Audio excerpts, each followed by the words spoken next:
Let's read some Glitch in the Matrix stories, part 121. This is a long one, sorry. Don't be sorry, we love long ones. I wanted to share my story about a piece of furniture which I believe to have an entity attached to it. The paranormal events that took place in my childhood home will haunt me forever. I just realized that I always sound so excited about reading these stories that traumatized people, so I'm so sorry. Lots of strange things happened in that house over the years that no one could explain. Me, my siblings, and our dad would have terrible night terrors and sleep paralysis.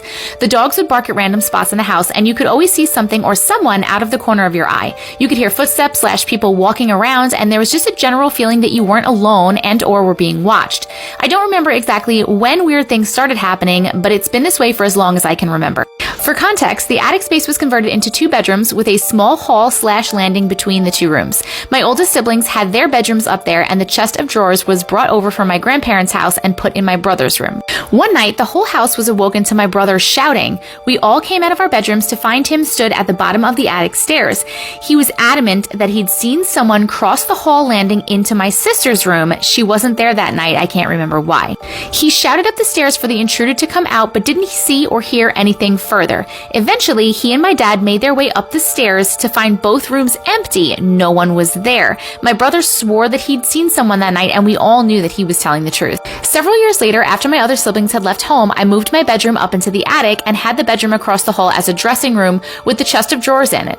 For months after moving up there, I had terrible sleep paralysis. I would see a dark, shadowy figure of a man stood at the foot of my bed with a brimmed hat. It's the Hat Man! He wouldn't move or do anything, but I would feel nothing but pure terror. I was frozen until eventually I would be able to put the bedroom lamp on and the figure would disappear. One night, I was sleeping in my parents' bedroom, which was on the floor below mine. They were away for the night, so to be closer to the dogs on the first floor and listen out for them, I slept in their bedroom. I could hear sounds coming from my room above and initially thought that they were house settling noises, but as they continued, I realized that they were footsteps. I was terrified that someone was in the house with me, and being on my own, I had no other choice but to put on my big girl pants and check. I made my way up the attic stairs, and once again, there was no one there. I kept hearing the noises, and I didn't sleep all night. When my parents came home, I asked them about it, and they just looked at each other. They heard it all the time, too, and just assumed it was me walking around in the night. Forward a few months later, I was sleeping back in my bedroom at Christmas time. I'd been gifted a body spray, which was on my bedside table. I fell asleep quickly that night, but I woke a few hours later to the intense smell of the body spray. Something in me made me feel the back of my head, and my hair was wet. I lifted my hand to smell it, and it was the body spray. Could I have sprayed it in my sleep?